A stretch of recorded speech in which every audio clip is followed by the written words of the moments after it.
Okay. Good evening, everyone. Welcome to episode 38 of the Table Talk podcast. We are live today. It is Tuesday, May 31st, the last day in the month of May. I am here with the co-hosts, of course. Sada Thabit is in the building. Little sis. You got big sis Abid Thabit in the building as well. And then our guest of this week is almost not a guest because this is her second time on the show. Salwa Mawari, the author, teacher, is in the building today, and we are thankful for her to be back. We had an awesome time last time, and the last time we spoke, she wasn't officially an author yet, if I'm correct. She was talking about her book, and now, as you guys can see, you guys can give a round of applause as well. Mrs. Salwa Mawari is officially an author. This is her book, Under the Sana'a Skyline. This is an awesome book. I read it to my daughter. She loved it. Thank you. Very, very culturally appropriate. We really enjoyed it. Sorry about that, everybody. And headsets, by the way. I apologize. Probably should have told you guys to put on the headsets beforehand. I was ready to go. But yeah, awesome book. And we're here to talk about our favorite books. We're here to talk about some of our favorite books, genres. We're going to talk about themes as well. And we're going to just talk about a lot of things, books. We cannot continue on, though, without at least mentioning the school shooting that happened last week, Tuesday. And I believe the city is Uvalde, Texas. I don't know if I said that correctly or not. But we'll get into that later. After I give a shout out to my sponsors for today. Our two sponsors for today is the Balkan House Restaurant and Give to Gain. The Balkan House Restaurant location is 3028 Kniff Street, Hamtramck, Michigan. Their number is 313-262-6234. They are a gold sponsor, famous for their doner kebab sandwich. They even serve breakfast. All their food is halal. They always give back to the community. Shout out to Juma, Hassan, and everybody over there at the Balkan House Restaurant. We really do appreciate them. And don't forget, they also have a Ferndale location, which is 314 West 9 Mile Road, Ferndale, Michigan. With that said, first of all, Salwa, welcome back. Thank you. We're very happy to have you here. I don't know if you want to maybe slide that mic even closer to you from the bottom piece right there. You can slide the whole thing just so it's even closer. How does it feel to be back? Did you enjoy last time, by the way, I guess? Anything you want to mention? I did. Thank you for, inviting me back to your show. I really appreciate it. And the last time I was here, I had a blast. I was really nervous before I came, but you guys made it so comfortable. You guys were so nice, and it was just like, a regular discussion. I didn't feel like it was an interview or anything like that. So I felt really good about it. And I used the clips from that interview to I shared it in my Instagram. So it was a way for me to let my followers and the people that were interested in my book know why I'm writing the book and the inspiration behind it and things like that. So they enjoyed listening to those clips as well. Yeah, definitely. And I know which clips you're talking about, and I thought they were awesome clips. Even when I try to think of a clip, I remember that day there was a lot of great quotes. Yes, it was hard to pull a lot of clips. No, and it was definitely a tease, knowing that this book is coming out and finally getting our hands on it. This was the reason why our school got books that were about us. So just starting off with the story and seeing the students in my class, especially the students that just came from Yemen, helping me even read the words. What is that? I was struggling when I was reading it, and then Mish'al, he's my student. Shout out to Mish'al. He's and he said it, and he's so happy. I'm saying Arabic words, So it was the start of something very great. So I appreciate it. And you want to mention what you just kind of touched on, and I know you were talking about it beforehand. So I remember after the show, you sent an email out, correct? Yes. So yes. What inspired you? Want to talk about them? April, it was perfect timing. Your book came out, mashallah, it was just literally written in a way. Salwa's playing chess. We're all playing checkers, by the way. Listen. So I remember I was telling you, this book needs to be in every classroom, and so basically it was April, and it was Arab American Heritage Month. It was Ramadan. It was just everything in one. And I purchased it. I read it to my class. Another teacher seen it. She liked it. And I'm like, you know what? It's April. It's Arab American. We need to celebrate this. Our school is almost 80% Arab. So I was like, you know what? I'm just gonna send out an email. I'll send out some resources, and whoever wants to do it, they can do it. And whoever doesn't.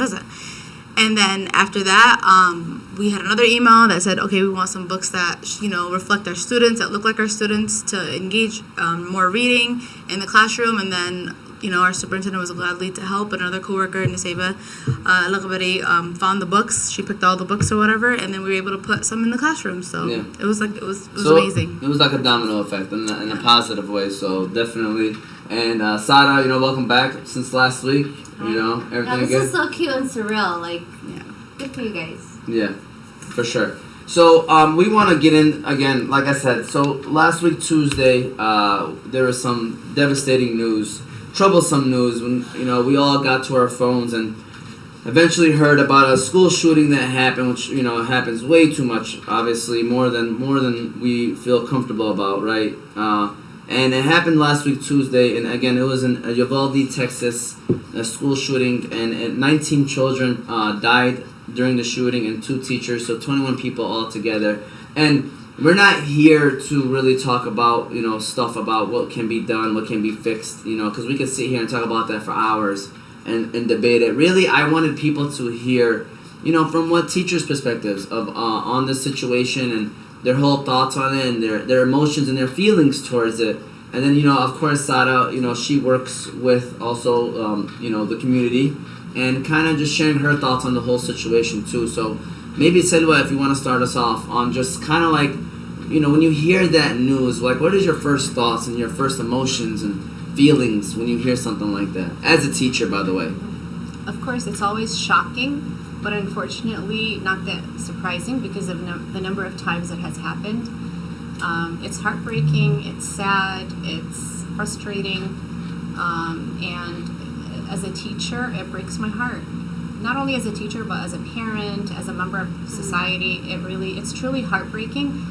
And, as a teacher, I don't think that you would ever be prepared for something like this. Yeah. And I would only assume as a teacher you wouldn't want to even think about preparing for something like this. It's devastating, to say the least.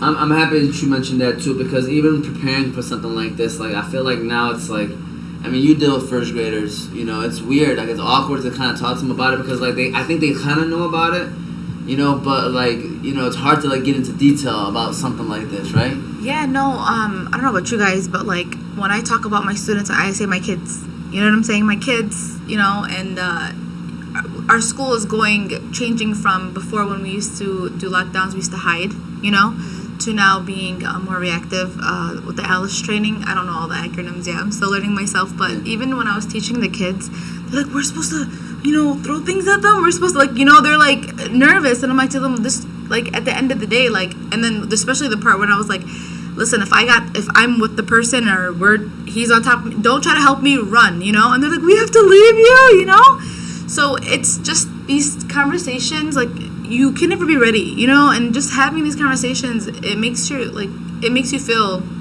just like they're not kids anymore. They can't even be kids. They can't even go to school and just think about going to school, Just the idea of it. And even with parents, I was talking to a couple of my friends, they were all like, what? My kid's supposed to defend themselves? Like, they're just confused as well, And then, like, hearing from the news that the police, like, all the stuff, like, the stuff that you hear, like, people that are supposed to protect us weren't even there, like, or, waited so long, and hearing about the girl that smeared her friend's blood on her to act like she's dead just in case the guy came back. It just, all of that is just out of this world. But like you said, it's not that uncommon. You know what I'm saying? I don't know. It just makes me feel some type of way. Yeah, as teachers, first of all, it's just a whole devastating situation for everybody involved. Like, parents feel paranoid now dropping their kids off to schools. Teachers feel like they are unsafe in a way because, they are responsible for the kids that are in their building. The kids, obviously, they're the ones that should never feel this kind of feeling, but they probably feel unsafe as well. They feel worried.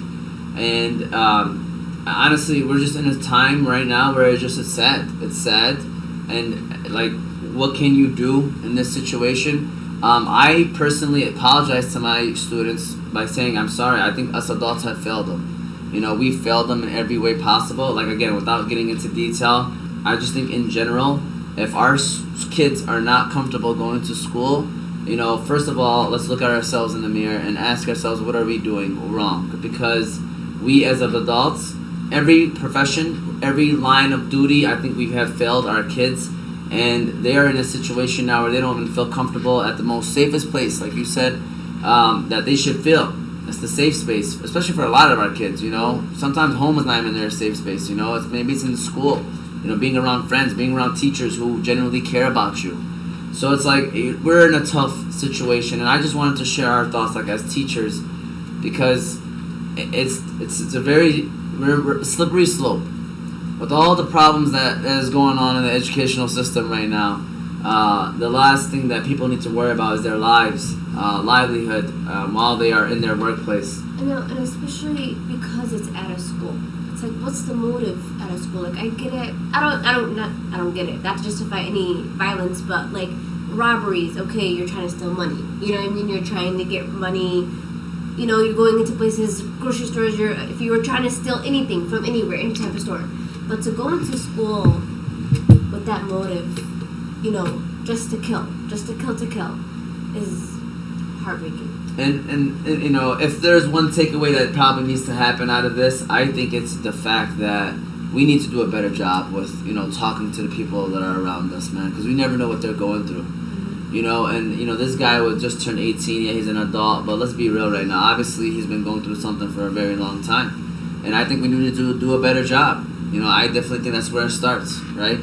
And one way, I think, of getting to somebody is through books, right? And so I don't know if anybody else has any final comments on that situation. I just wanted to make sure we addressed it. Praying for them. Talked about it, yeah, and praying for the families, man. Devastating stories. Hearing people talk about it, you know, parents talking about their kids, and it's very sad. It's a very sad situation. So I do want to add something.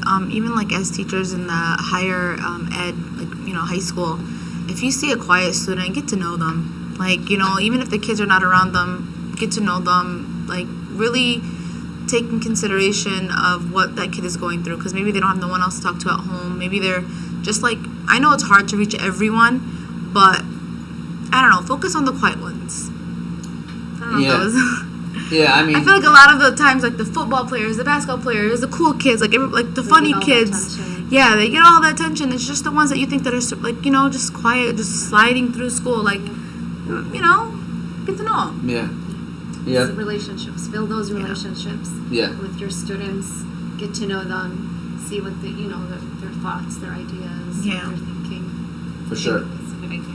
For sure, and there's a lot of stuff going on right now in the world, but we're going to focus on today. Again, we're going to talk about favorite books, favorite genres, favorite themes. Way to start heavy. Yeah, we had to start off heavy because I didn't want to end it that way.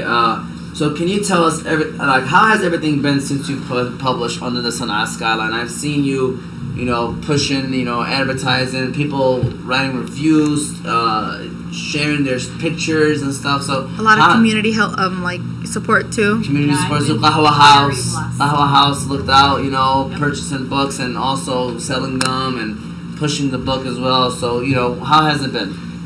It's been great. It's really been surreal because this book took me like 2 years to complete.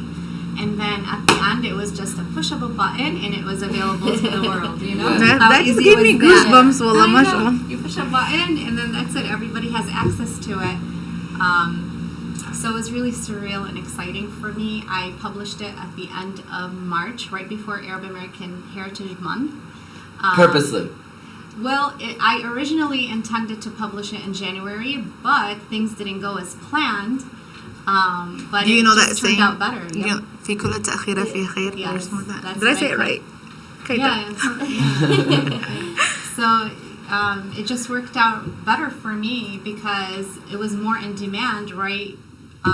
During Arab American Heritage Month and then Ramadan and Eid. So people really wanted to get their hands on it. It was really, really exciting for me. It was a lot of work, but I was really, really blessed. And I can't stress this enough, like because of the amount of support I got from the community, from people all around me, people I didn't even know. They were so supportive. Like when you reach out to people in our community, they really give back and they support and they do whatever they can to help out. We have a lot of kind and generous and supportive people. You just need to reach out. I agree. 100%, by the way. So thanks to Mana Abdullah in New York, she was able to get my book into the Lakwana School District. Nice. So she really helped with that. The community leaders in New York were super helpful. They're super supportive. Anything that uplifts, anything that tells our narrative and uplifts our community, they're right on board. So I think like a lot of them realize that this book is really important because it does tell our narrative and it does represent us accurately and positively. So they realize the importance of this project. So many of them were so helpful. Like I had people who had like a lot of followers on social media. They would share, they would post, and thanks to them, my book was exposed to so many different people, so many different audiences, and of course that results in sales. So at the end it was good. And so many people, like I was really overwhelmed, and alhamdulillah. So I was so appreciative, and I just want to thank each and every single one of them. You know, I don't want to name them because I'm gonna forget some of them, but some people I knew, some people I didn't really. You never know, like, you know.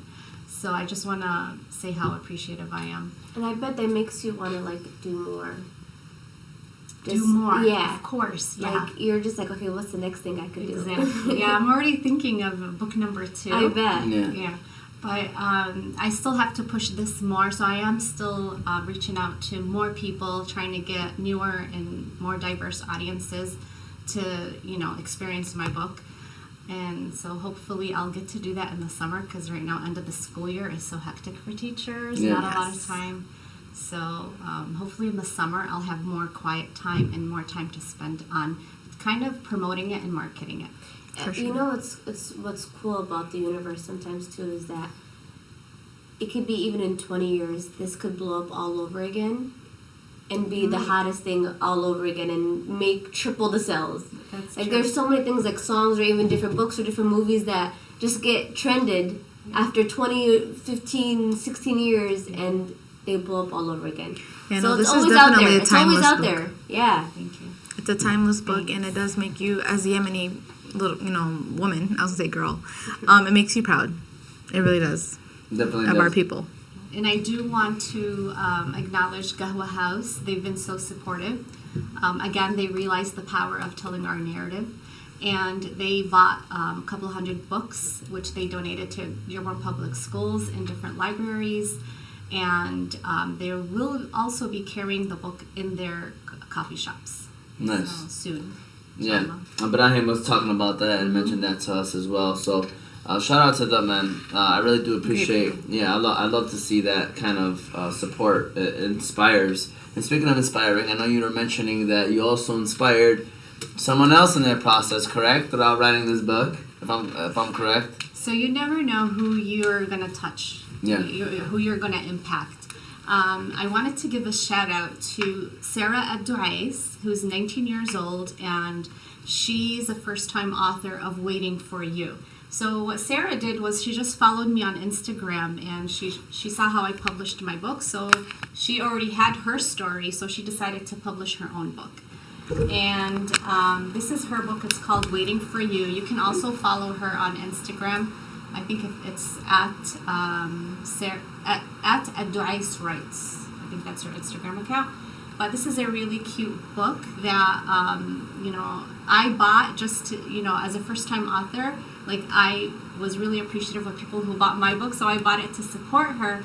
But she was really cute because she added my name at the end of the book under authors, of people who Help. Yeah, and I really didn't. Yeah. It was just, she said she followed my journey and she was Aw. inspired by me. That's So so cute. this was really her work. You can't underestimate the inspiration that you give somebody. So I know you said you maybe didn't actually, but maybe she just needed that little push. yeah. Exactly. And that's She's working on her second book now. And it's Yemeni, right? So Yes. we'll give you a round of applause to you and to Sarah Abduais for publishing. This and is beautiful. Representing. And that's kind of what I meant too. Back to, you never know who that's gonna inspire. It could be in 2 generations from now. Yeah. So So good for you. Well, I've had students who went out, got the book, and some of them came up to me and said, "We want to write our own stories." See? So yeah. There you go. That's It's how it powerful. starts. That's how it starts. That is awesome. And now going into the next question is, why do you feel like it's important for people to read? Maybe I'll start off with you on this one, Abby. Why do you feel like it's important for people to read?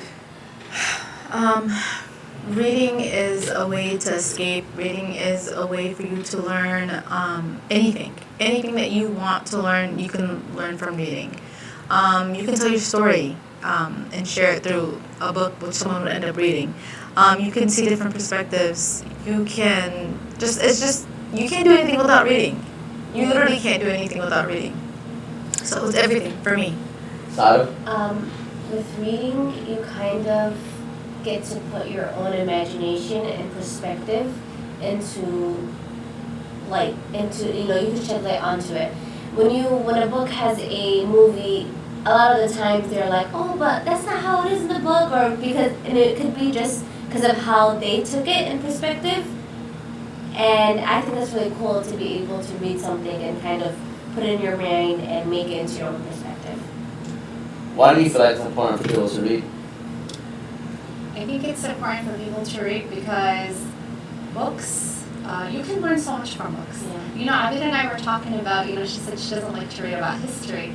And I said, you can, yeah, me too. I think history books are boring, but if you read history through a story, it's interesting. And you kind of learn history unintentionally. So that's why sometimes I do like historical fiction because of that. And I also like historical fiction when I choose books for my students. I like to pick something that they're going to get something out of. Not just, it's good to have a theme, like a life lesson and everything, but what are they going to learn from this book? Like what kind of historical facts, what kind of just anything.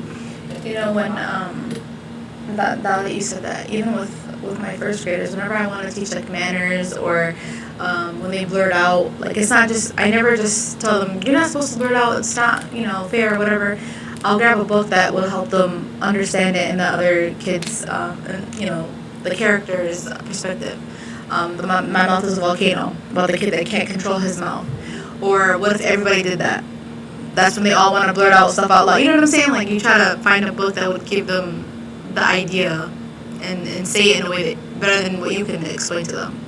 Even when it comes to teaching them phonics. When I realize when you're telling them it in a story, they'll remember it. So I have this thing where I teach them the IR, ER, and UR. You know how they all say So when IR and ER and UR go driving, they all go and then and they'll remember it because it's a story. You know what I'm saying? Technically, they're not reading, but it makes sense. Honestly, learning history through a story, you'll definitely pick it up more than just learning facts. Anything, even science topics through stories. Yeah. It always makes it more interesting. But even in Under the Sana'a Skyline, because I was reading it to a group of kids, and at the end they were blurting out information about old Sana'a, and I was like, oh my gosh, they actually got it. One of them was and he was a third grader, I think. He said, oh, Sana'a is more than 2,500 years old. I'm like, oh, okay. He picked it up. Yeah. Exactly. Yeah, that's awesome. And obviously reading improves your vocabulary. Yep. There's a lot of benefits to reading. Obviously, you're exercising your brain, right? We exercise our bodies. We want to make sure that our bodies are healthy. Well, in order to make your brain healthy, they say work out, keeping your brain occupied, or reading. Reading is definitely exercises your brain as well. So, there's definitely some benefits that comes with reading. So, Sada, you mentioned movies, right? Do you feel like people who just watch the movies of a book, get the same experience of someone that reads a book? I'm happy you started with me. Yes. Okay. So growing up, I was a visual learner. Okay. So I'm not gonna lie to you guys. It's really hard. It was always hard for me to like books. I wish I was that type of person. I wish, because my friend, some of my friends that read books are like, oh my god, please read it. I just never was that type of person. So in my opinion, all the Nicholas Sparks movies are great to me. I heard the books are even better, but to me they're my favorite. He's my favorite writer, but I never read his books because I watched his movies. And yeah, so. Listen, I'm gonna go second on this, okay? I have to rebuttal on my sister Sana'a. Now, for somebody, by the way, I've written a book too, and I'm gonna be completely honest with you. For the viewers out there that are watching, I definitely am not a book reader either. I'm not. I'm gonna be honest. Like, I am. Have you guys tried Audible? Audibles, I've actually heard a couple but I have not finished an Audible from the beginning to the end. So I'm gonna actually mention later on, like when we talk about books. So honestly, I don't have a favorite, but like I love Milk and Honey. I love poetry books. Like I'll read that. Sure. Even like just like to me, reading doesn't necessarily have to be a book. It could be even lyrics, understanding lyrics of a song, especially when it's meaningful and stuff like that. Like that could tell a story too without a music video. You get what I'm saying? Mm-hmm. So that's what I'm more into, but a book, cover. So for me, it's articles. Like I'm very heavy on articles. Yeah, I'm very heavy on reading, and I love reading. It's just books. I'm gonna be honest. When I was going through this list, I was like, yeah, I've read books. I'm not a book reader. I think there's a difference. And so I've read books, but like I said, I'm not a huge book reader. I'm a huge movie person. I am. I do like watching movies, but. In terms of books, I didn't want to put it out there. And so to answer the question is, do you feel like it? That it's the same? I know people say like it's a different experience. There's some parts that they miss out. And I understand that. But I think in general, they're very similar, the book and the movie for the most part. But that's just my opinion, obviously. And so instead of asking you that same question, do you feel like people who just watch the movies get the same experience as someone who reads the book? Definitely. Team rating. I know that's where she's gonna go, so that's why I want to go that route. No, because when you read a book, you draw all these mental images in your head of the characters, the setting, everything in the book.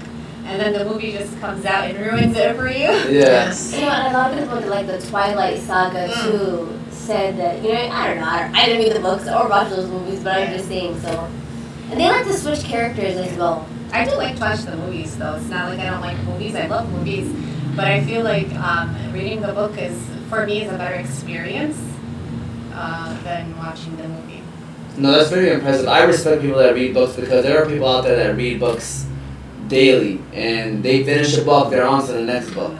And that's very impressive. I mean, they got patience. Like, honestly, sitting there and having to read 24/7, like I don't know, I'm part of this generation when it comes to like just attention span not being there. I feel like sometimes I skip. I mean, I'll have like, especially if it's a big book, if I feel like this is a boring part, I'll skip a couple of pages. Okay. Or I'll just read them really, skim, so I can get to the good part. Yeah. Especially if it's a story.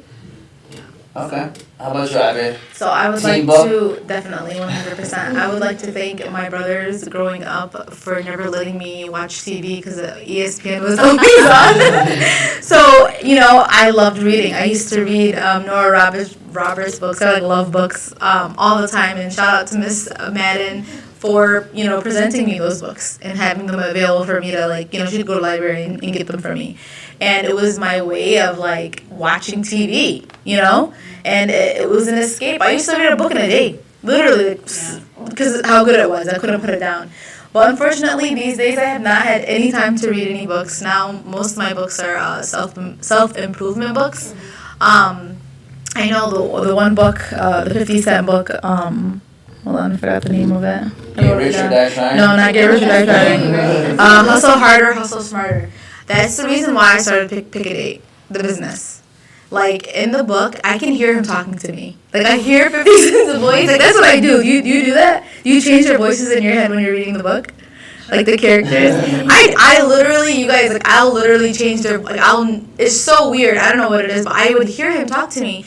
And the biggest thing from him is that, he explains, he never wastes any time, ever. He never, even when he's having a good time, he's making connections, he's networking, he's building his brand. And what the biggest thing to me was when he goes to, the parties and clubs or whatever, he doesn't drink. Everybody's drinking around him. It's his drink. You know what I'm saying?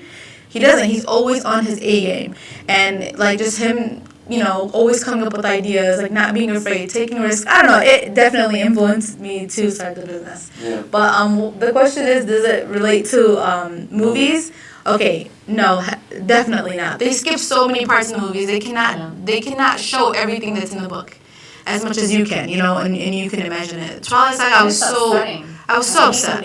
Harry Potter, so upset, Harry Potter was the first movie that I seen. I'm like, are you kidding me? That's Dumbledore? Like, I did not see him like that, And, like, Harry was pretty close.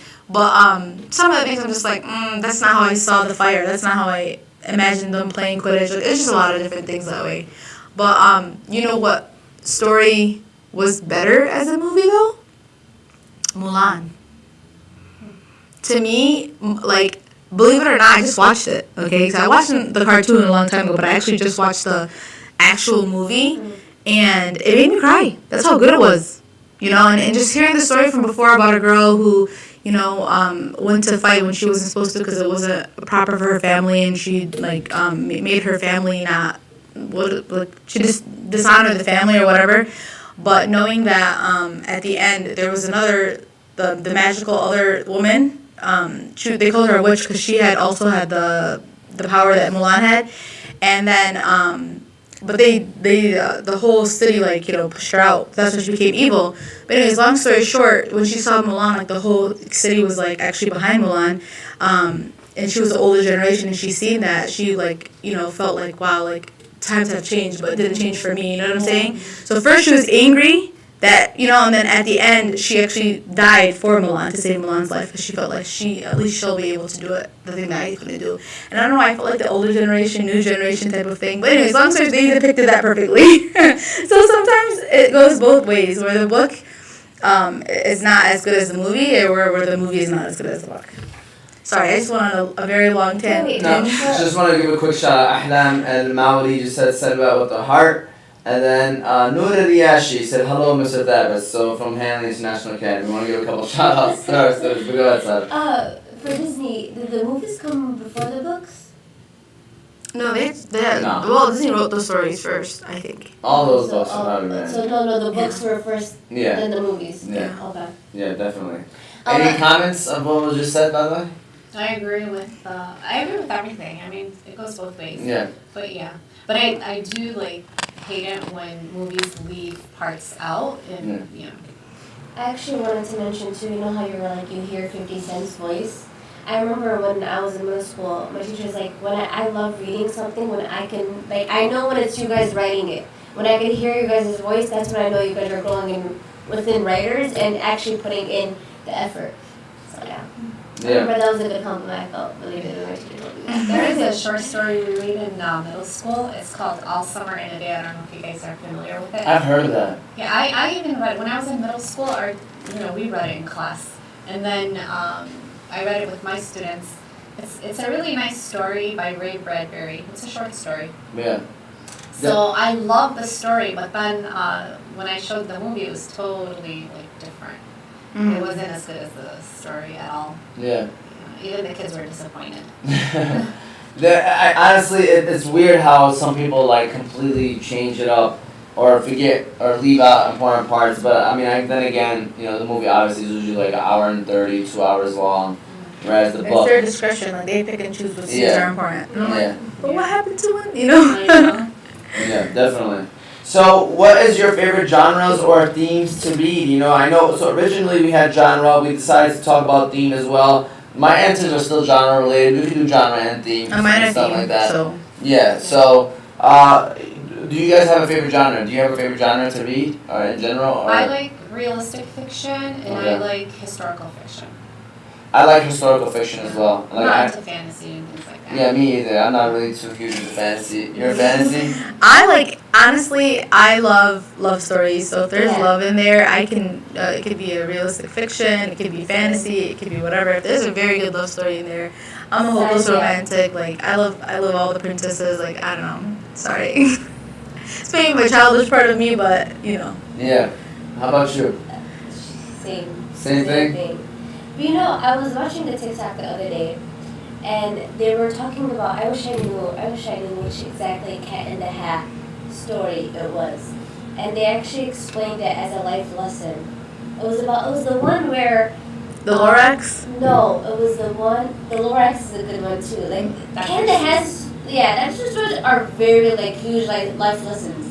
But there was the one about they were saying All the places you can go? no, it's the one where the fish is saying somebody came inside the house. And the One fish, two fish. I don't know. But like I watched it and they were explaining I don't know what it was. But they were explaining it as in it was a life lesson and I'm just like, wow, like reading it as a child or hearing it as when my teacher was reading it, I had no clue it had anything to do with a life lesson. But listening to it now, hearing it now, I'm just like, wow. Well, like I love when I learn something. And just like these podcasts, every podcast I learn something from it, and it's so entertaining. Definitely. And everybody share their opinions? Yep. Yes. Okay. So, now we are going to get into the second part of this show where we're going to discuss our favorite books from each theme or genre or whatever it is that we have categorized. So, for themes, I have love, hero. I don't know if the hero is a big fan of yours. But I know so first of all, Salwa also brought books here that she loves to have for her students, so she's going to share that with us. So I have like different themes: love, hero, family, friendship, childhood, and then genres: action, nonfiction, fantasy, fiction, drama, stuff like that. So we're just gonna all talk about maybe different books that we love, and then the themes or genres behind them and stuff like that. So, Salwa, you want to start us off? What are a couple of books that you have that you give to students? You know, and what's the theme or genre behind it? I'm so excited for this presentation. Yeah, it's about to be. It's like we're students right now, Salwa. So you want to have to. I'm gonna let you know I might chime in for a couple of them. Oh, go ahead. Yeah. You can actually take some of them if you want. Yep. So, I just recently got this book. It's called My Two Blankets, right? And it says moving is hard, friends make it easier. And I wished that I had this book when I first started teaching, because when I first started teaching, I taught newcomers, new immigrants. So when they came, they didn't have the language, so it was like they went through culture shock because everything was new to them. The culture, everything around them, the language. So in the classroom, they would actually be mute because nothing makes sense to them. Yeah. They're still processing everything. So I make sure not to call on them because I know they're like shocked and they're still processing everything. Like whatever I'm saying is not making sense to them. Like the words that are coming out of my mouth don't make sense to them. Yeah. So I give them time to kind of process before I start, calling on them in class and things like that. But this book is called My Two Blankets. So it's about a girl who moves to a new country, and she experiences the same thing, culture shock. Everything is new to her, so she's kind of holding on to her old blanket. So the blanket is kind of like a metaphor, or it represents one blanket represents her old culture, like where she came And lifestyle. from. And one blanket represents the new culture and how she's adapted to it. So in the beginning of the story, her older blanket is bigger, but then as the story goes on and she meets a friend and the friend helps her kind of learn the language and she gets to know her new environment, her new blanket becomes bigger and bigger with every word she learns. So you see at the end that her new blanket is bigger, but then, at the end, it's like both blankets kind of shape who she is. Her old culture and her new found culture kind of shape her and make her into the person that she is. So I think like this book would have connected with my students back then, and any teacher who teaches newcomers, this would be an awesome book to have in the classroom library. Yeah. So I really enjoyed this book. My Two Blankets. What would be the theme you think? Maybe friendship or? Moving, friendship, new places. Okay. Yeah, there are a lot of themes in there, and so many things that you could do. Like, I know it's a picture book, but even in middle school with my older kids, I use picture books to teach themes, to teach figurative language, like as introduction. Yeah. And they really we think older kids don't like picture books, but they love picture books. I still love picture books. Me too. As an adult, I love picture books. I love reading picture books too. Me too. I love reading them and looking at the pictures. Yeah, for sure. I mean, like the pictures help you out, right? It helps you with the understanding, and to be honest with you, it makes you kind of look forward to the next page as well. You know that there's about to be a picture coming up in the next page. I can't wait to see this picture. And for instance, your book, I'm loving the pictures because it's representing the culture and the attire and the food that you have is just gorgeous.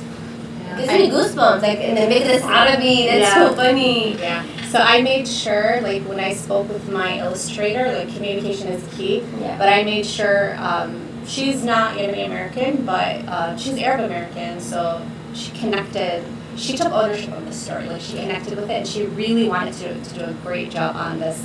So, like, I just showed her a whole bunch of pictures, so she understood old Sana'a and the culture and the clothing and everything. So I took great care that she showed everything, like the jewelry, the Mesbaha and the hands. Exactly. Wow. Just, Some you know, the details. Yemeni, Yeah. The cultural clothing. Yep, the cultural clothing right here, you're right. So, like, we would talk a lot just about what kind of things she should include in the pictures. And just, like, old Sana'a is so mesmerizing. Like, I wanted her to show it during sunset. Like, Maghrib time, it's beautiful. And then at night, like, when the moon is in the sky, that's why I had, this is the cover. But, yeah, illustrations, they can make or break a book. Absolutely. Yeah, and I see you even have Eid Kak right here. This is another book that has great illustrations as well. Yeah. This is by Amjad Al-Hussein and illustrated by Ahlam Al-Mulaiki, Oh, both Yemeni Americans. I know Ahlam Al-Mulaiki. Yeah. Yeah. Very She's good. Family a friend. high school friend as well. Very proud of her. I reached out to her too. I was like, do you still draw for her? But she's like, she doesn't do any commissions anymore. I was like, man, because she's amazing She's very as well. talented. I Yeah. follow her on Instagram. She's amazing. Yeah, her shorts, like her Wow. videos and everything, I'm just like, all the detail Oh, wow. out of this world. Yeah. Oh, yeah, she's so good. But Amjad also, Amjad wrote the first Yemeni cookbook, right? Cookbook.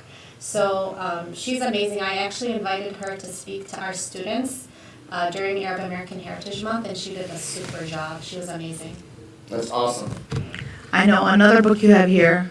Is it okay if we go down the list? Yeah. Okay, so I know you want to talk about yeah, I this. want to talk about The Arabic Quilt by Aya Khalil.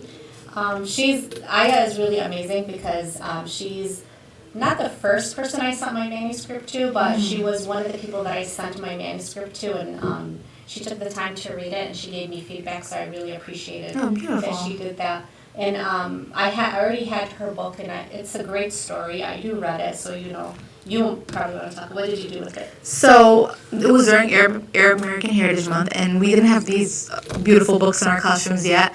And I was like, every single day we're going to read a story from an Arabic author. And then I saw this on YouTube, and I'm like, oh, let's listen to it. So when I heard the story, it was so just heartwarming and just beautiful, and it really connected with my students. And then they wanted to make a quilt. So in the story, basically, it's about a girl who's kind of embarrassed of her culture. I could relate a little bit to it. It was kind of, I hate that I'm saying this, but it's the truth. Growing up, I didn't like listening to Arabic music. I didn't like my mom. Like, if my mom played music going to the school, I would definitely lower it to her, lower it to it. And the story of the girl, her mom was playing music and she lowered it when she got to the school. You could understand what I'm trying to say, too. I connected to everything. Yes, I was just like, oh, that's mean. Like, oh my God, it's so embarrassing. I never wanted to wear cultural clothing. I wanted to act like everybody else, and there wasn't a lot of people that looked like me. There was 2 other Yemeni that would wear hijab in elementary school with me. And then when her mom came to the school and she called her Habibti, and the kids were making fun of her, like Hobbit, what is that? And she started crying, and the teacher seen that, and she was like, what's the matter? And she explained to the teacher, what happened. And then the teacher invited her mom the next day or whatever to write the rest of the kids in the class, their name in Arabic, and introduce Arabic to them. And then they made a quilt with all their names. And the kids were like, we want to write our name in Arabic. And then before I even say that, and then once they wrote their names, they put the quilt outside the classroom. And then another classroom that had a Japanese student, they seen it, and then they did a quilt with Japanese names. So it was a whole, embracing everybody's culture. Cute. So cute. And then my kids, they're like, we want to see our name in Arabic. And because, my class is pretty multicultural compared to the other ones. And yeah, it's on our window. You don't see their names in Arabic? Remember you were saying No, that? yeah. She was like, Miss that, what is that? I remember seeing that. But Yeah, so it's on our window, and it's a beautiful quote, everybody's name. So this was great. And I know we were talking earlier about, having lessons from the book, like having it as like the opener. Yeah, so Well, I can relate. two things I want to say about this book is it did inspire us for our culture night. We actually had a station where we did writing your name in Arabic calligraphy. We had one of the teachers do it. Teachers and students ran that station. So that was an inspiration from the story. Also, what was I going to say? So a lesson that you could kind of pursue with this book is because at the end of the story, I think the teacher is writing on the board, if I remember correctly, words that come from Arabic, right? Mm-hmm. Like words that have Arabic origin, and there's so many in the English language. Yes, we have that in the hallway. Like, oh my God, why am I? I don't know what it's called. I didn't know that. I'm gonna send a picture of it and send it to you. And I think maybe they got it from this. I don't know. Yeah. But anyways, like you could have your students research origins of words, from Arabic or whatever language you want. But you can do so much with this book. It's so, so. It's such a relatable story, especially is. for the older generation. Yeah. Being in America. It should be in every classroom library. Yeah. You guys have it lucky now. Back in the day, we did not have a lot of people that looked like us. You're right. And I connected so much with the story because like you said, like even when I took lunch to school, I dreaded if my mom made anything Ethnic. Yeah. Oh my God. I didn't want anybody to see it because, This sounds like a tabletop podcast that we could have in future reference. Yeah. Some of the stuff that we did younger, maybe that we were, what we were embarrassed about that, now we wouldn't. Should be proud of. What traditions we want to keep, hold on. Yeah, stuff like that, But this is awesome. I'm loving the books. I'm going to just pause right quick, give a shout out to our second sponsor today, Give to Gain. Give to Gain is a non-profit organization that sponsors orphans in Yemen. 100% of all their donations go to the less fortunate. Largest humanitarian crisis and aid operation. That is Yemen, by the way. It is the largest humanitarian crisis and aid operation. 5 million people are at risk of famine. 15 million people need water and sanitation support. And so if you're looking to donate, their Venmo is @give2gain. Their Zelle is 313-445-8638. And their Cash App is the money symbol Give to Gain. Shout out to Rico. Shout out to everybody over there at the Give to Gain nonprofit organization. With that said, I know we're halfway there. I don't know if you guys have some books that you want to share, and then we can come back to Salwa as well. So, Abby, did you have any books that you wanted to mention and the genres or the themes that they are under? Sure. I'm going to quickly go through mine, okay? Okay, go ahead. By the way, mine, if you realize the theme, there's also movies behind them, okay? I realized that. there's movies behind them. I know, I was reading it, I was like, Yeah, so I'm not going to put up no front, alright? Action and adventure. First of all, I was looking up, I had to Google some. I'm like, man, let me see which ones that I actually seen under this category. Life of Pi. I thought that was a very good one. I thought that was one, I don't know if you guys know this, with a young boy, like, in the middle of the water, and then he has, like, a tiger with him, and then, he's kind of just, he's learning about life while being in the middle of water, being in the middle of the ocean. Wait, wasn't it mandatory for us to read it? Did we read it? Did you read it in middle school? I don't. I think if we read it. I think we did read it. That's why we watched the movie. Yeah, Life of Pi, I thought was a very good story, and you kind of grew. You see the young boy kind of grow into a man by the end of it all. So it was a great story. The Blind Side, which I thought was an awesome. It was a book. I didn't know there was a book behind it. I thought Blind Side. I was like, yes, this is under nonfiction. Blind Side is based off a true story. A homeless boy, a family came and picked them up and took care of him. He ended up being Division I college player and playing the NFL. I believe he's still currently in the NFL. Michael Orr. So based on a true story, so I thought that was awesome. Nonfiction books, I love nonfiction books too because they're real. Yeah, they're real life books. So fantasy, Charlie and the Chocolate Factory. That one I actually read. I actually read Charlie and the Chocolate Factory. As a kid, I loved Willy Wonka. I was a huge Willy Wonka guy. Like his candy And was the candy, A1. yeah. His candy was A1. My son is reading that right now. Charlie and the Chocolate Factory. Yeah, he loves that book. Yes. Well, he has it in class, and he said all the kids fight over the book. There's one copy that they fight over. Yeah. Yeah. Like honestly, when I was a kid, that was for sure. And like I remember, like that was a perfect book when y'all talk about imagining how it was, and then the movie kind of didn't match my thought process. But still, the movie was solid. But the book, like I remember, like man, I ain't gonna lie, I was scared at some points because like because Charlie's weird, man. It was like a weird situation. Like I was like, it was weird stuff. But like now that you grow up, you're like, all right, whatever. Fiction Jurassic Park. I think Jurassic Park's awesome. Why do you love it? Why do you love it? Just keep going. Hey, first of all, Jurassic Park. Anyone Jurassic Park. I love Jurassic Park. I love everything about Jurassic Park. I love dinosaurs and. I'm so sorry. Oh, that's so rude. I'm so sorry. Anyways, and then the drama is I'm curious. This is what. this one. I actually again read the book and then ended up watching the movie, and that is Shawshank Redemption. Okay. Shawshank Redemption. You guys need to watch it. It's first of all, it's a great book and also a great movie. I think the movies and book somewhat matched pretty well. Shawshank Redemption. It's really it's just you guys gotta watch it for yourself. I think it's just a great story, great and again it falls under drama as well, and a lot of deep meaning behind it. And patience is a virtue. If you know what that line is, you heard it before. I think that's what that book really entails. That it's all about being patient, and it's a good book. It's definitely a good book. So those are my categories, and I'll kind of want to throw that off. But I'd be able to go ahead now. I know you were ready. So most of my books are like children's books, literally. Most of my favorite books, except for the love book, because there's not really a lot of like love children. Anyways, so for love, the Twilight Saga, I was obsessed with it. Literally obsessed when I was a senior in high school when it came out, and I was obsessed. So wait, whose team were you on? Edward, yeah, definitely.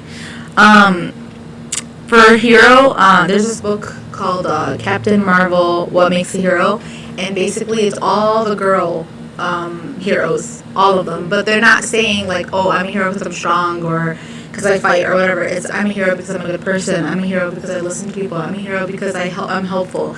So it lets the students like know what really makes a hero. You don't have to have superpowers to be a hero.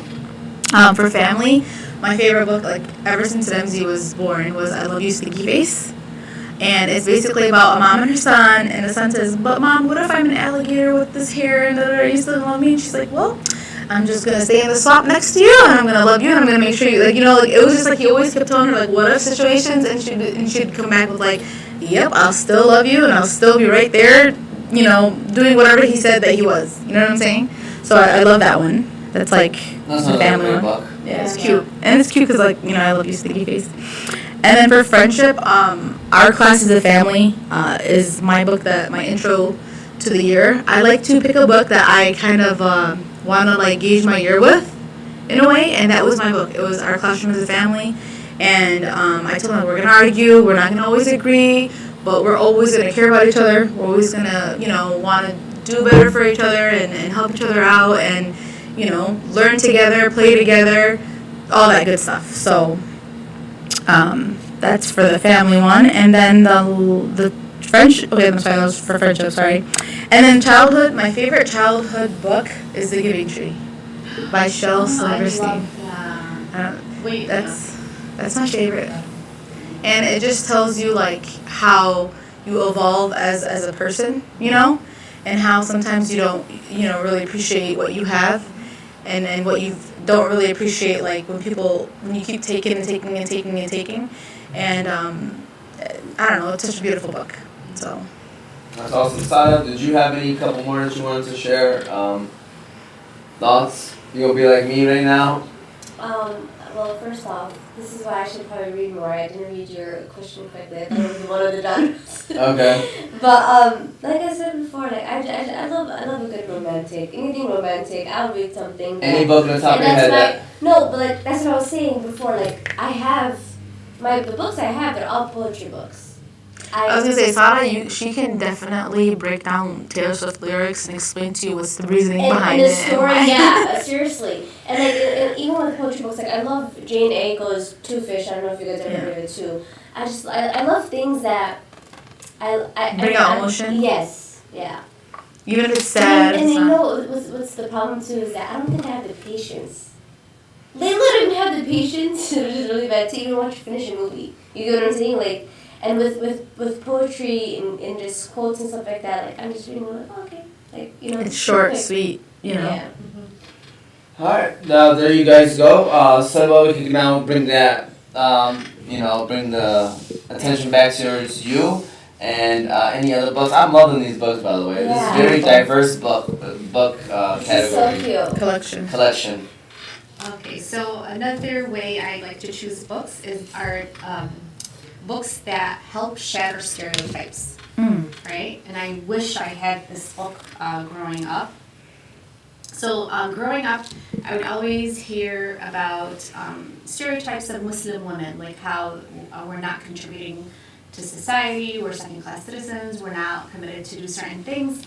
And this book kind of breaks down that stereotype, destroys it, because the main character in this book, it's a true story, by the way, is Fatima al-Fihri, and she is she founded the oldest continually existent operating university in the world, 800 CE. This is like a long time ago, and like Middle Ages.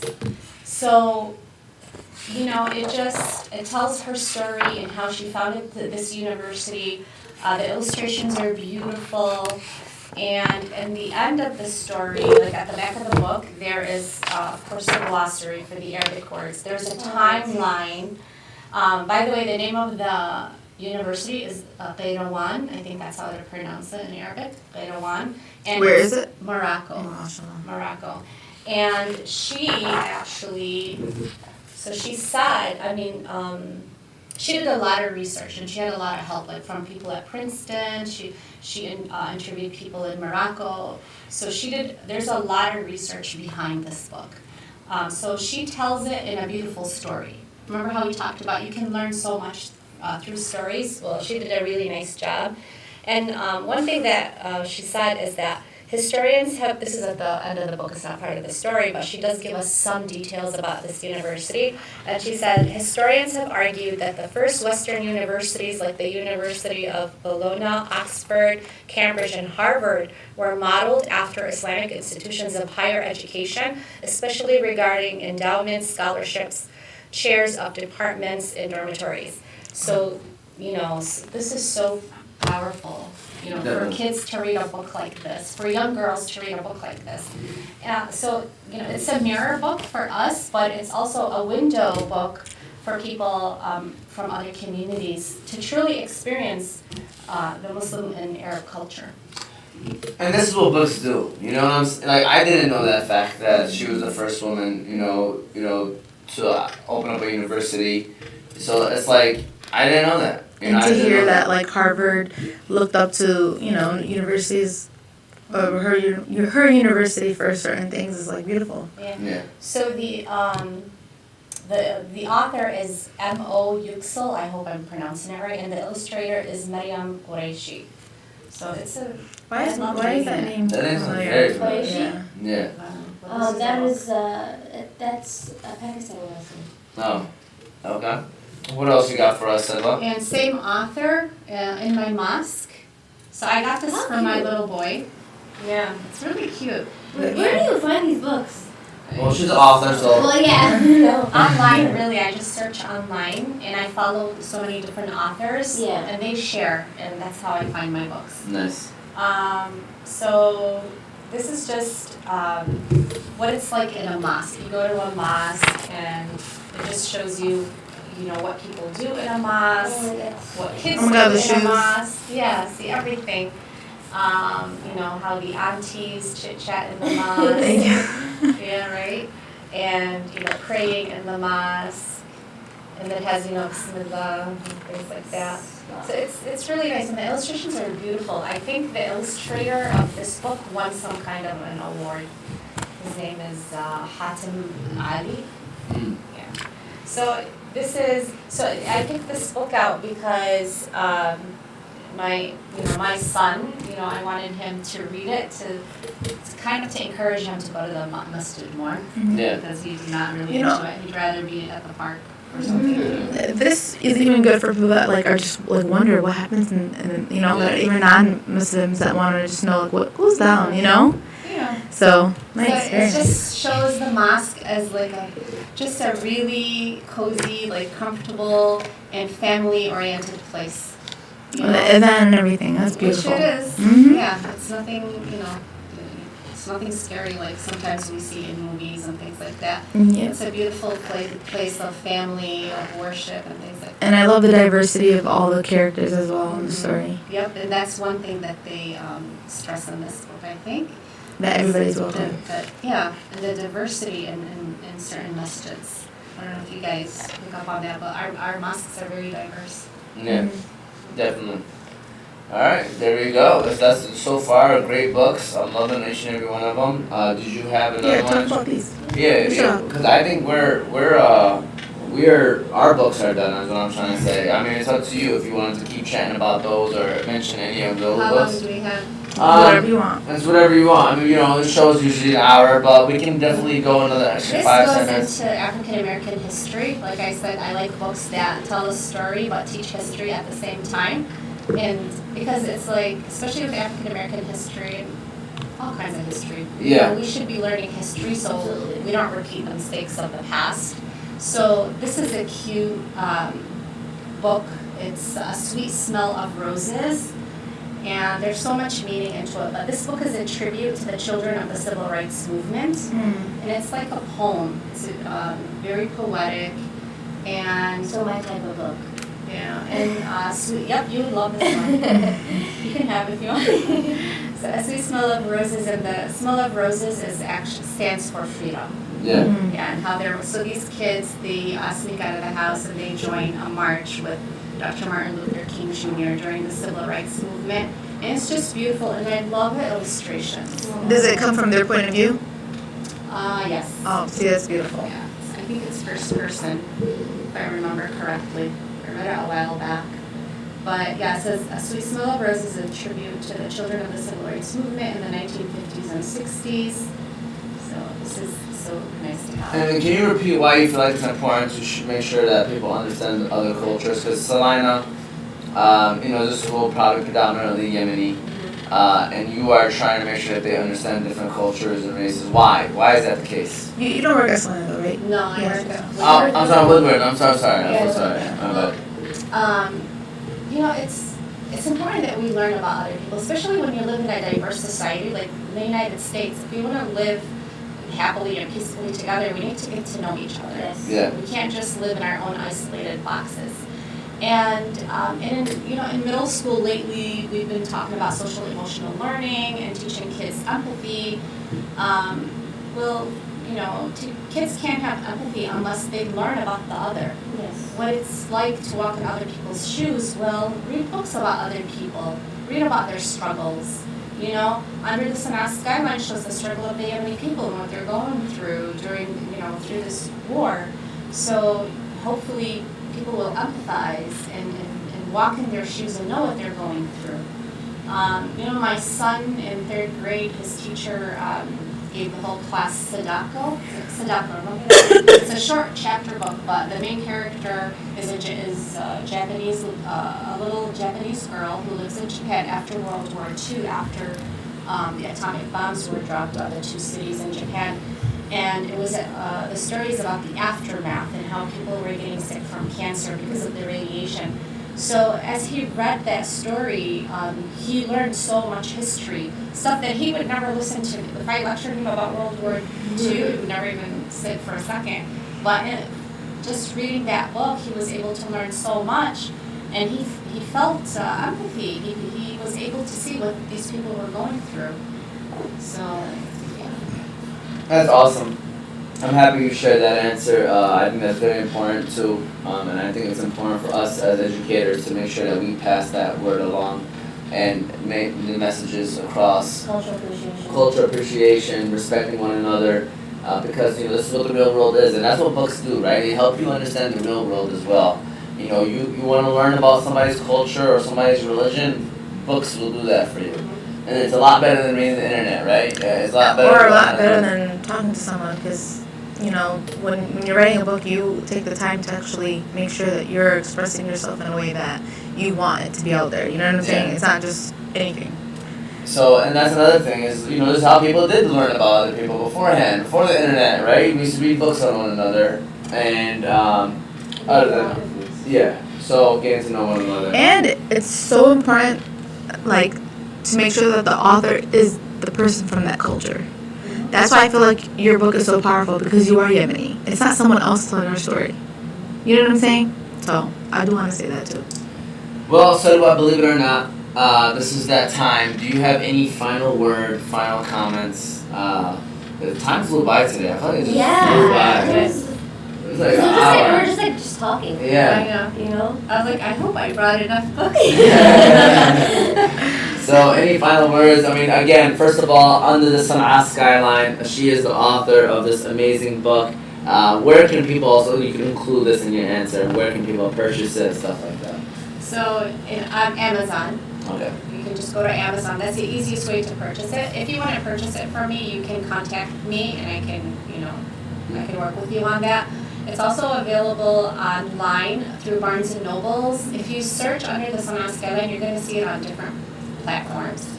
Yeah, but it's available Barnes & Nobles, online. I'm trying to get it in our local Barnes & Nobles, the one in Alvin Park. But I have some work to do before that happens, so wish me luck. Yeah. But one thing I'd like to say is support your local authors, whether it's me or other authors. If you want more books that tell our narrative, people have to support us, because creating books like these don't only take time and effort. They take a lot of funding.